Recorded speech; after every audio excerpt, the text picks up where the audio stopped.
Oi, tudo bem? O meu nome é Nath e sejam muito bem-vindos a mais um episódio de ASMR Minicast, um ASMR, mas também podcast. E no episódio de hoje a gente vai conversar um pouco sobre as dificuldades da vida, alguns perrengues da vida adulta ou de toda a minha vida que eu passei e senti a necessidade de vir contar aqui pra vocês. Eu vou contar algumas experiências de vida que eu acho que podem entreter vocês, mas também que pode ser de alguma ajuda, de algum incentivo e de alguma inspiração para que você saiba que a vida tem dificuldades, mas a gente consegue superar elas. Ele vai ser num estilo arrume-se comigo, mas eu não vou fazer nenhum barulhinho nos objetos, eu vou só me arrumar com vocês. Para quem estiver só escutando esse podcast, vai ser um entretenimento auditivo, mas para quem também tá assistindo, vai ser um entretenimento visual ver eu me arrumando. Eu espero muito que vocês gostem dessas histórias. Até daqui a pouquinho. Bom, o motivo que desencadeou eu trazer esse assunto aqui foi o motivo de eu ter sumido nos últimos dias e de não ter estado tão frequente no Veda, que era o vídeo todo dia no mês de agosto, que eu tentei fazer e que eu fiz, só que eu não vou me dar como derrotada. Mas eu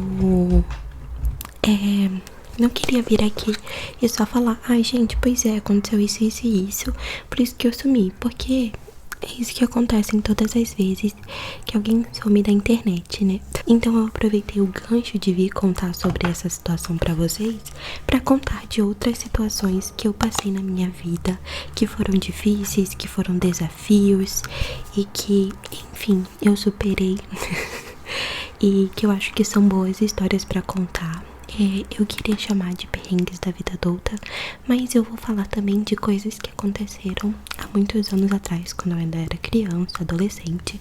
Então não vai ser exclusivo de perrengues da vida adulta, mas eu também vou contar alguns perrengues depois de adulta já pra vocês. Já peço perdão pelo barulho no nosso podcast de hoje, porque eu tô gravando de dia. E é uma coisa bem difícil aqui onde eu moro, mas ontem à noite eu não consegui gravar esse vídeo. Então eu vou gravar hoje de dia mesmo, porque eu acho que não é um barulho insuportável que a gente não consiga lidar. Eu vou fazer um arrume-se comigo, né? Enquanto eu converso com vocês, porque eu tenho algumas coisas pra resolver no meu dia. E aí eu vou unir o útil ao agradável e ir me maquiando enquanto eu converso com vocês.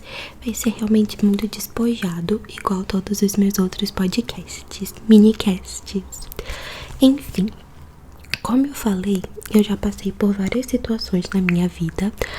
E eu quero começar contando da minha cicatriz que eu tenho no meu corpo, que é uma cicatriz de queimadura e é a maior e única queimadura que eu tive no meu corpo, assim, tirando quando eu me queimava por coisas bobas, assim, nos dedos, enfim. E ela por muitos anos era muito aparente. Quando eu era criança ela era muito aparente, mas depois que eu fui crescendo ela foi dispersando, assim, ela foi crescendo junto e ficando mais clarinha. Mas por muito tempo essa cicatriz foi uma coisa muito importante, assim, que realmente me definia como pessoa, como criança, como um serzinho que tava se formando. Até porque ela era gigante no meu braço, que era pequenininho. E eu vou contar pra vocês a história dessa queimadura. Basicamente, há muitos anos atrás, eu não lembro quantos anos eu tinha, eu acho que eu tinha 7. Uns familiares meus foram pra minha cidade. A gente sempre morou afastado do restante da nossa família, então eles sempre iam nos visitar. Como a gente tinha visita em casa, a gente tava levando eles pra passear, enfim, conhecer a cidade e etc. E aí nesse dia da minha queimadura, a gente ia no teatro assistir uma peça de uns comediantes que tem lá na minha cidade, que eu não sei se eles ainda estão vivos, se eles ainda fazem shows, enfim. Mas eles eram muito populares naquela época. E, enfim, os adultos combinaram de ir lá E aí a gente tava se arrumando. E nessa época, na casa da minha avó, que agora é a casa dos meus pais, eles tinham uma suíte que eu não sei se era uma coisa comum de se fazer ou se era uma coisa da minha casa, mas o quarto e o banheiro não eram divididos por uma parede. Era um box de vidro, não era vidro, mas era aquele plástico. Não dava pra ver exatamente o que estava acontecendo dentro do banheiro, mas a gente conseguia ver a sombra da pessoa usando o banheiro, sabe? E enfim, era uma coisa comum na minha casa. Já que o quarto da minha avó era o quarto que eu e meu irmão dormíamos também, a gente tava acostumado a usar esse banheiro e enfim, tipo, era a coisa mais normal do mundo. Enfim, depois dessa longa explicação desnecessária sobre o banheiro, tudo isso pra dizer pra vocês que quando a visita foi lá na minha casa, tava todo mundo dormindo no mesmo quarto. O quarto a suíte da minha avó era muito grande. Só que quando as visitas precisavam usar o banheiro, a gente saía do quarto. Como eu falei, a gente tava se arrumando, tava todo mundo tomando seus banhos, separando suas roupas, passando as suas roupas. E a minha mãe tinha acabado de passar o meu vestido, eu já estava vestidinha. E o meu primo foi tomar banho. E eu tinha 7 anos de idade. E falaram assim, sai do quarto. Eu fiquei assim, eu quero entrar no quarto. Não pode entrar no quarto. E quando você fala pra uma criança, você não pode fazer isso, vem o espírito da sapecagem. Nossa, gente, eu fiquei assim, eu quero entrar nesse quarto. Por que não estão deixando eu entrar nesse quarto? E eu fiquei assim, não sei o que. E aí eu fiquei na porta assim. E aí eu fiquei irritada. E aí, nesse quarto tinha uma janela que dava pra nosso quintal. E eu falei assim, eu vou entrar pela janela. E aí eu subi na janela. E lembra que eu falei que a gente tinha passado roupa? Pois é, nisso eu me encostei, subi numa mesa que ela era meio bamba. Eu acho que foi assim, tá? Eu não tenho memórias muito vívidas desse momento. E aí eu acho que eu bati na mesa e ela tremeu. E o ferro de passar roupa quente, que estava esfriando na janela, caiu no meu braço, em cima do meu braço. Gente, eu era uma criança. Imagine um ferro de passar roupa desse tamanho cair no braço de uma criança. Eu vou poupá-los da descrição visual dos acontecimentos. Eu só sei que eu chorei muito. Brigaram comigo porque eu tava fazendo uma coisa que eu não devia estar fazendo, óbvio. Não existia educação positiva. Aí o meu pai falou pra mim que se eu continuasse chorando, a gente não ia no teatro assistir a peça. E parei de chorar. E enfim, esse foi, eu acho que a primeira dificuldade, primeira prova que eu passei na minha vida. Foi um momento assim muito assustador. Eu tenho minha cicatriz até hoje, que agora tem uma tatuagenzinha por cima. E como eu falei, com o tempo eu fui crescendo e ela foi ficando quase do tom da minha pele. Quase não dá pra perceber que ela tá aqui, mas ela tá aqui. Enfim, a minha avó, na época, todo mundo tentou várias receitas, passar várias coisas em cima pra não ficar cicatriz. Mas enfim, no fim das contas eu aprendi a minha lição, a não ser xereta. Enfim, me tornei uma criança ainda sapeca, mas um pouquinho menos sapeca. Eu era muito, muito levada, gente. Eu era, tipo assim, muito atentada. Tudo que meu irmão não foi atentado com a minha mãe e com meu pai, eu fui, entendeu? Eu supri todo o espírito de criança sapeca que os meus pais não tiveram com meu irmão. Porque meu irmão era muito criancinha, bonitinho, ai, loirinho, um anjinho. E eu era um demoninho. Eu acho que esse foi o maior acidente que eu já tive, graças a Deus. E espero que o único que eu já tive, assim, na minha vida. E o próximo desafio não tem a ver com um desafio físico, mas eu vou falar pra vocês de quando eu reprovei no primeiro ano do ensino médio. Eu nunca fui uma criança estudiosa. eu não gostava de estudar e eu raramente fazia anotações durante a aula. Eu realmente odiava copiar, prestar atenção na aula, pra mim era um inferno. Como eu falei, eu era uma criança muito sapeca, gente. Eu ficava conversando, enfim. Só que eu nunca tive dificuldades, além de matérias como matemática, física e química. Eu nunca tive dificuldades de aprendizado. Eu sempre passava, não com o máximo, às vezes com o mínimo, mas eu sempre passava. Eu era a clássica aluna que era muito boa, ia muito bem, só precisava conversar menos na aula. Os professores só falavam isso pros meus pais, sempre, a minha vida toda. Então, mesmo não sendo a melhor de todas e ficando sempre de recuperação em várias matérias durante a primeira série até a oitava, eu acho que agora é do 6º ao 9º ano, né? Nunca reprovei de ano, então isso nunca foi uma possibilidade, assim, na minha cabeça. Pra fazer o ensino médio, eu tive que sair da minha escola, né, do ensino fundamental. Lá não tinha ensino médio.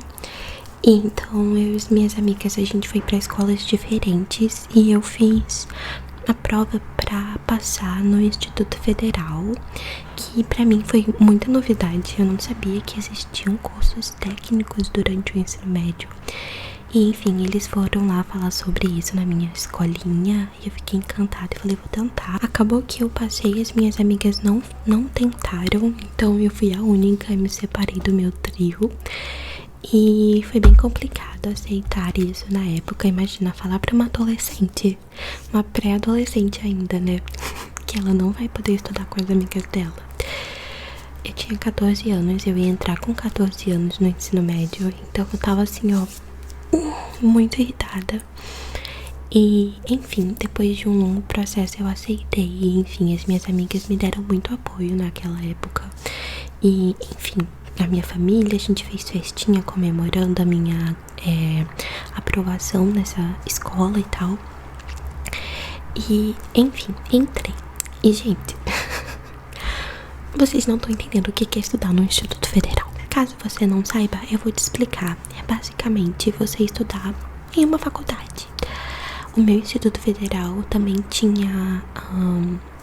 não, todos têm, né?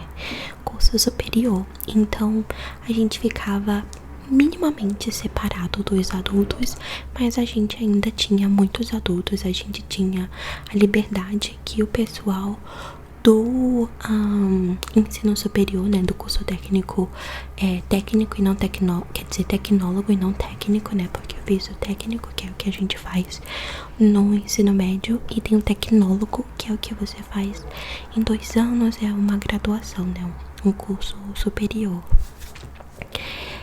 Então a gente era tratado como mini adultos e a gente estudava em tempo integral. Então eu ia pra escola às 7 horas da manhã e saía de lá às 6 horas da tarde. Era um tempo muito longo na escola. Não era meio período à tarde ou meio período da manhã. A gente estudava de 7 às 6.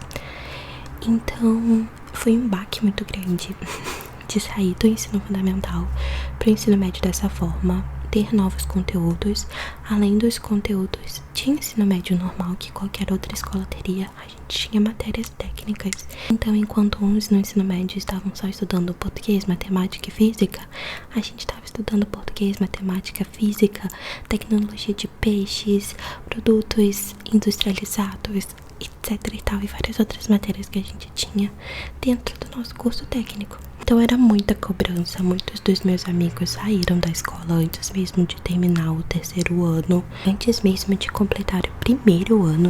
O 1º ano eu entrei em 2016 no ensino médio. E foi nesse ano que eu descobri muita coisa da vida, que eu tive muitas experiências diferentes. Gente, sério, foi um processo muito maluco, mas que eu não me arrependo. E foi esse ano que eu reprovei de ano.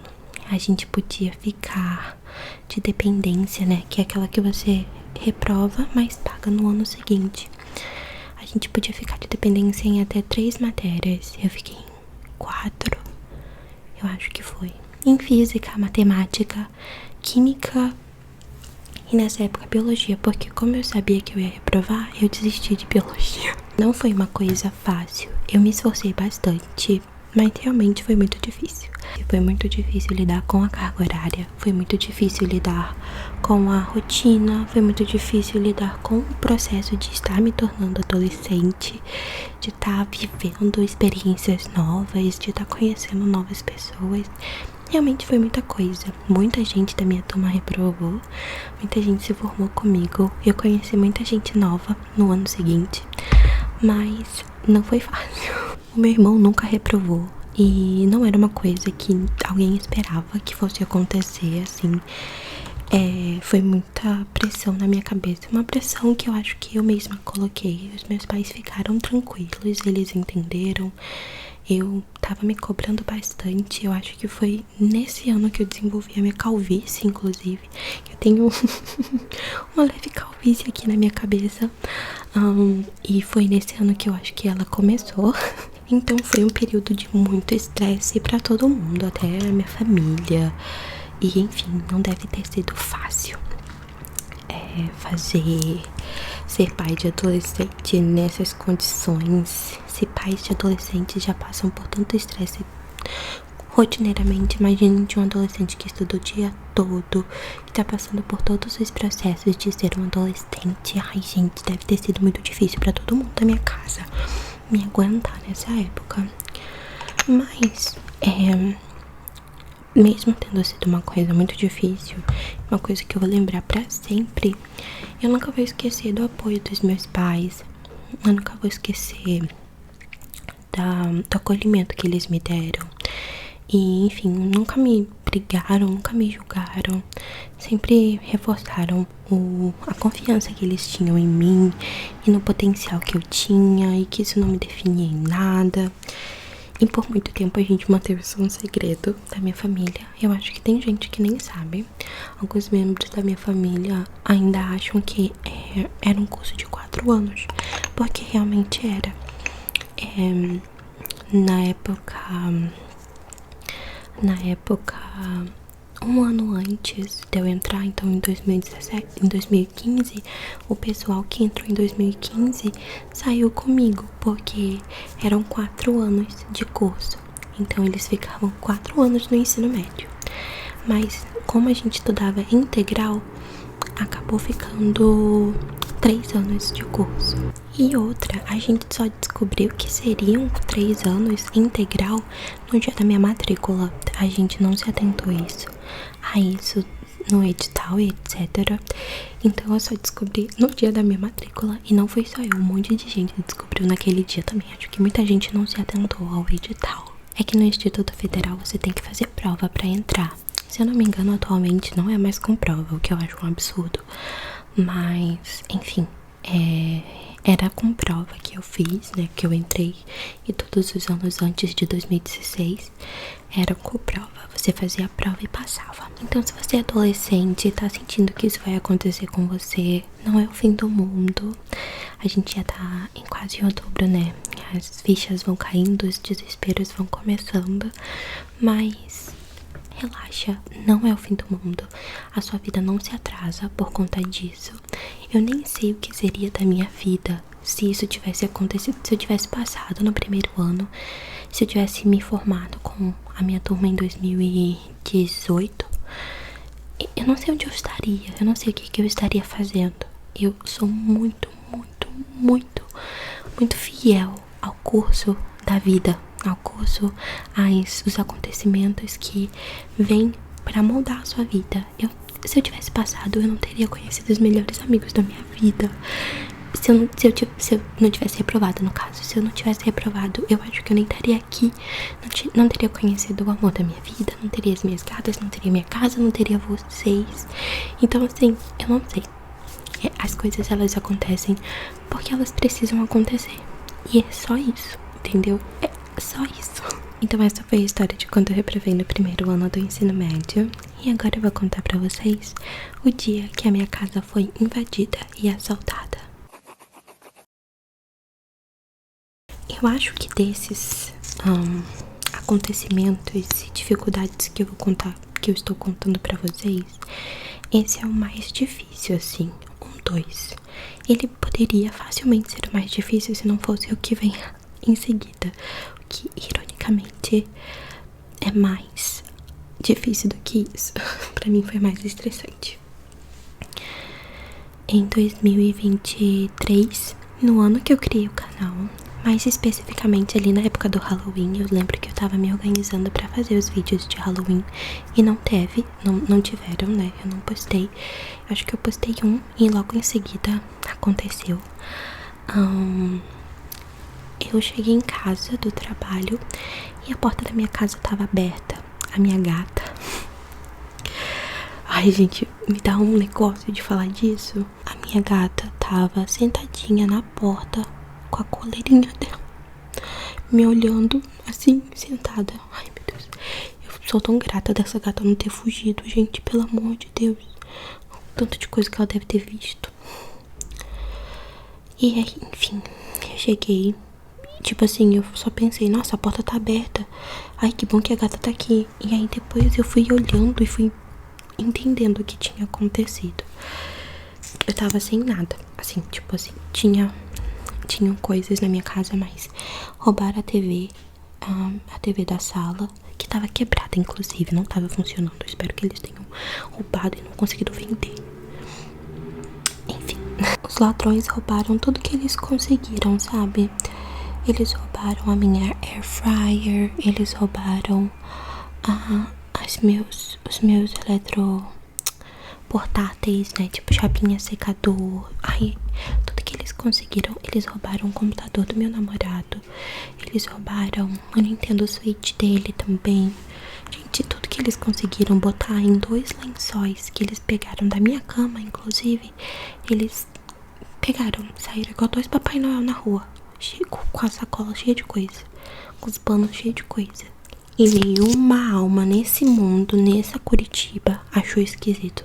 Isso tá acontecendo. Entraram no meu portão, entraram na porta do prédio, subiram, arrombaram a minha porta e ninguém viu nada. Ninguém parou nada, ninguém falou nada, nenhum dos vizinhos fez nada, nada aconteceu. Cheguei desesperada, ninguém viu nada, ninguém entendeu nada, mas todo mundo ficou em cima do cara pra aumentar a segurança lá. Todo mundo ficou com medo de acontecer o mesmo, mas ninguém, 3 horas da tarde, viu o que tava acontecendo. E o meu prédio, gente, só tinha gente que ficava em casa o dia todo, sabe?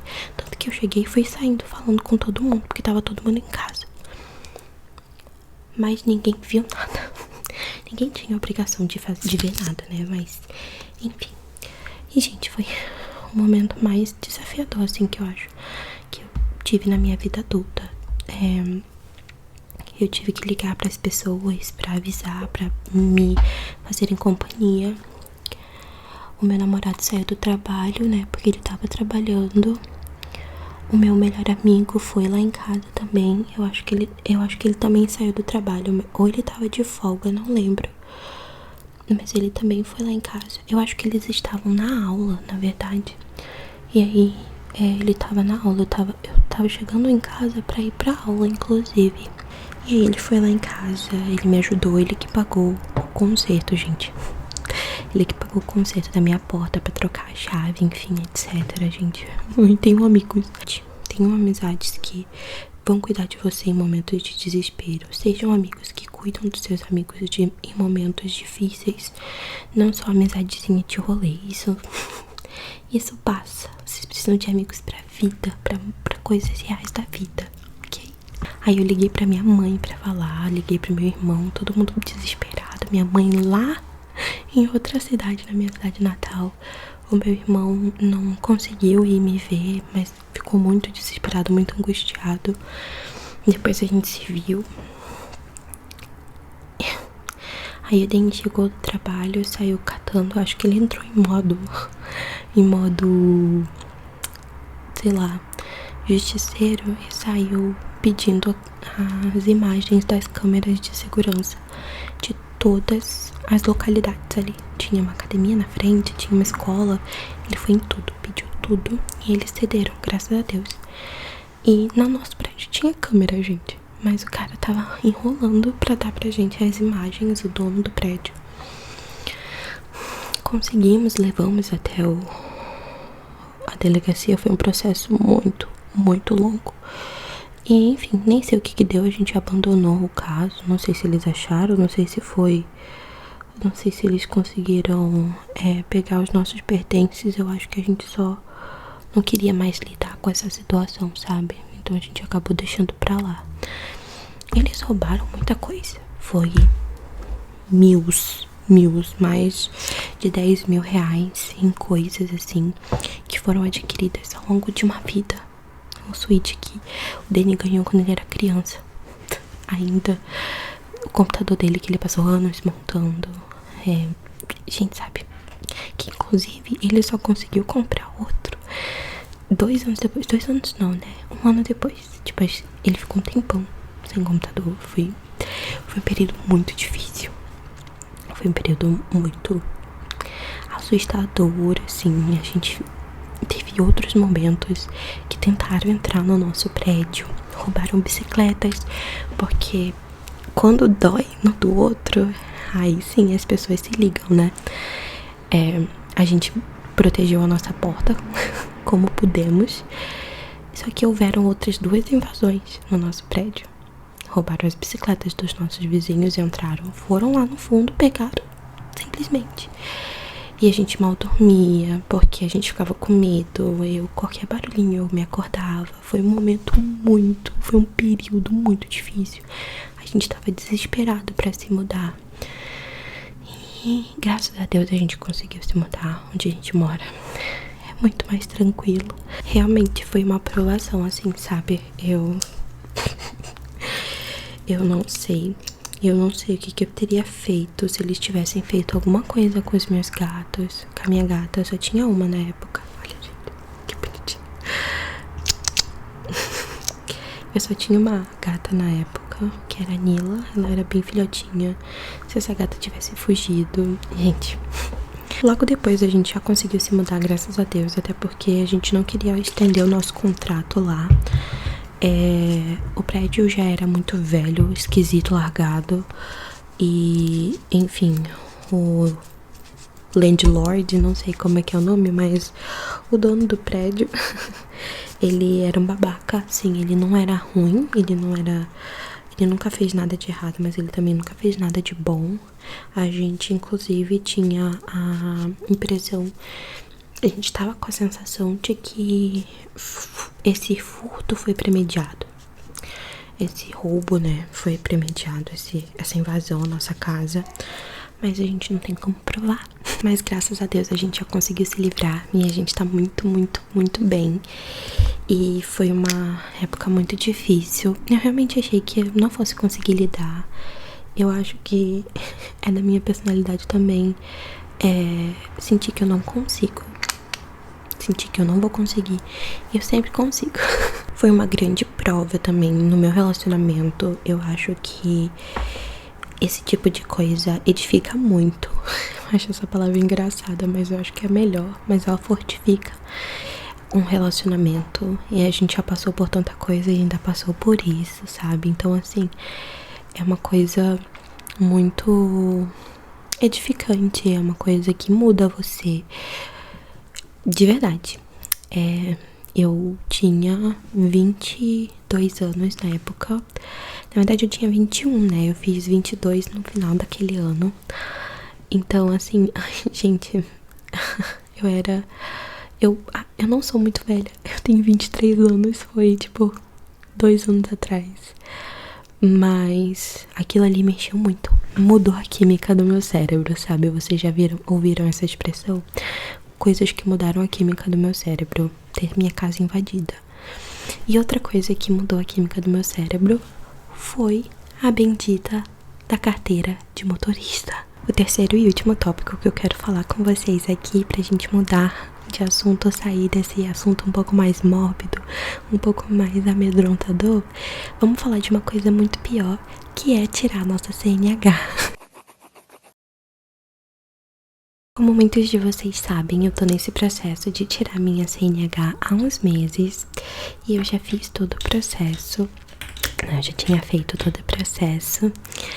e passei na prova teórica. Fiz todas as aulas e passei na prova teórica e comecei as aulas práticas. Fui muito bem em todas as minhas aulas práticas. Mas se tá tudo certo, por que tá no vídeo de perrengue? Eu reprovei na prova prática do Detran. Eu falei um pouco sobre isso no meu Instagram e no meu TikTok, mas eu acho que eu não vim falar aqui pra vocês, né? Ter uma conversa sobre isso, sobre esse processo, sobre o meu maior trauma de vida. Mais traumático até do que ter minha casa invadida. Gente, que loucura. O processo inteiro, ele foi longo e cansativo e estressante também. Mas ele só foi ficar realmente estressante e sugando todas as minhas energias quando eu reprovei no teste prático, né? Que é a prova que você vai no Detran e você leva o carrinho, dirige, enfim, faz a baliza. E eu reprovei pela primeira vez na baliza. Eu não consegui terminar minha baliza. Eu nunca errei nenhuma baliza, em nenhuma aula. Desde a primeira vez que eu peguei o carro pra fazer baliza, eu não errei. Inclusive, os outros alunos que iam fazer o teste junto comigo da mesma autoescola, porque aqui no Detran Paraná vai de 3 em 3 da mesma autoescola, no mesmo carro, faz todo mundo junto. Eles estavam brincando que queriam que eu fizesse a baliza por eles, porque eu tava fazendo a baliza perfeitamente.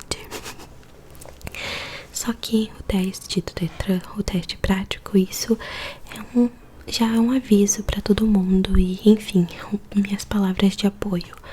Não se baseia no seu resultado do seu teste, porque ele não é um teste de capacidade, ele é uma prova de resistência. Até porque o seu instrutor já te liberou, você já teve a sua liberação, você já sabe dirigir. Você só precisa passar por uma prova de resistência. Pura e exclusivamente. Eu tava realmente muito tranquila pra fazer a minha prova. Só que a gente passa o dia todo com a autoescola, porque eu preferi fazer uma aula antes, né? Uma aula antes do teste pra, enfim, registrar tudo e deixar tudo bonitinho no meu cérebro, enfim, aquecer a minha direção antes da prova. Então, desde meio-dia eu já tava na rua com a autoescola. E aí a gente fez a aula, quem escolhe fazer todos os três, né? Se todos os três escolhem, é todo mundo ao mesmo tempo, né? Cada um tem seu tempinho, então a gente fica 3 horas em aula, mais 1 hora. Quer dizer, no dia do meu primeira vez, né? Meu primeiro teste, a gente ficou esperando a prova no Detran, dentro do carro, esperando o examinador vir pra gente fazer a prova. 2 horas sentado dentro do carro. Então a gente ficou muito tempo esperando à toa. É cansativo, você fica com fome, você fica irritado, você fica com sede. E isso tudo é uma construção pra deixar você nervoso, pra deixar você cansado, pra deixar você abatido, pra que você reprove. E, enfim, eles mesmo ensinam que a gente não pode dirigir nessas condições e eles fazem os nossos testes nessas condições de cansaço e estresse. Então, realmente é um jogo e tem gente que se dá bem e tem gente que eles conseguem fazer se dar mal, porque é aquela coisa, você dirigiu, você fez as suas 20 aulas, algumas pessoas fazem mais, algumas pessoas fazem muito mais, e você teve a sua liberação. O seu instrutor da autoescola falou: você já pode dirigir, pode fazer o seu teste. Então é isso que importa, sabe? Mas eu reprovei. Eu não consegui, eu entrei errado na baliza e não consegui consertar, fiquei com medo. E o meu tempo acabou. E foi muito traumático, foi muito traumático. Eu nunca senti tanta tensão, eu nunca senti tanta ansiedade na minha vida. E foi a pior coisa que podia ter acontecido, porque eu não tava tensa pra fazer. Só que, tendo reprovado a primeira vez, significava que essa era uma possibilidade. Quem me garantia que eu ia passar na segunda? Aqui em Curitiba, pra você fazer o reteste, é na faixa de R$ 570. Eu demorei pra juntar esse dinheiro, eu demorei pra conseguir pagar e marcar o meu teste. Eu fiz o pagamento mês passado. acho que foi antes do dia 15 e eu só consegui fazer o teste dia 4, porque demora, é um processo demorado. Gente, realmente é um processo que ele faz tudo pra te estressar. Ele faz tudo que ele pode, ele faz pra te estressar. É um processo esgotante, assim, de verdade. Suga todas as suas energias, tudo de você, assim. Eu não esperava que fosse assim. E eu tava muito estressada. Eu tava tomando calmantes, eu tava dormindo mal, eu tava muito estressada, eu não tava conseguindo me comunicar de forma clara, eu tava me irritando por qualquer coisa, eu não tava conseguindo ter uma rotina porque eu não conseguia, me sentia ansiosa o tempo todo, qualquer coisa me dava ansiedade. Então eu tava um poço de ansiedade. Uma ansiedade que eu nunca sentia na minha vida. Ela foi debilitante. Eu senti o meu psicológico afetar o meu corpo. Eu nunca tinha me sentido dessa forma. E eu não sabia o que fazer. Então eu só dormia, eu só comia, e eu só sabia pensar e tomar calmante e ficar fazendo qualquer coisa que não demandasse muito esforço mental. E foi por isso que eu sumi, foi por isso que eu não consegui fazer os vídeos todos os dias, exatamente, religiosamente, todos os dias do mês de agosto, como eu gostaria. E por que eu sumi no começo desse mês, né? Fui aparecer só na segunda semana do mês de setembro. Mas eu tô muito mais aliviada, porque eu passei. Eu passei de segunda, mas eu passei. E eu vou contar pra vocês em um outro vídeo como que foi fazer essa prova, como foi passar na segunda vez, porque esse vídeo já tá muito longo. E, enfim, ele foi um vídeo pensado pra falar pra vocês que a vida tem dificuldades e que a gente passa por muitas provas e muitos desafios a vida inteira, mas que a gente consegue superar eles e a gente sempre vai conseguir superar eles. O tempo que você levou para concluir a sua educação básica, o tempo que você levou para concluir a sua formação, educação formal, superior, infortúnios da vida, essas coisas, elas não param a nossa vida. E a gente tem que ter o nosso tempo de reclusão, de lidar e de digerir as coisas que acontecem, mas a gente sempre vai conseguir superar. E eu espero que vocês tenham gostado de ter esse tempinho aqui comigo e de escutar um pouco das minhas histórias. Eu gosto muito de falar sobre acontecimentos da minha vida. Então, se vocês tiverem alguma outra dúvida, que no caso isso não foi uma dúvida, né? Mas se vocês tiverem curiosidade de saber de alguma coisa da minha vida, podem deixar aí nos comentários. Vamos conversar sobre as coisas que foram faladas. Você já fez a sua prova do Detran? Você já reprovou de ano? Como que foi a sua educação, seu ensino médio, fundamental? Se não for uma coisa muito difícil de falar, se você quiser comentar se já aconteceu uma coisa parecida de, enfim, entrarem na sua casa. Enfim, eu acho que esse é um assunto muito delicado, mas sei que tem pessoas que gostam de desabafar sobre isso, de contar suas histórias.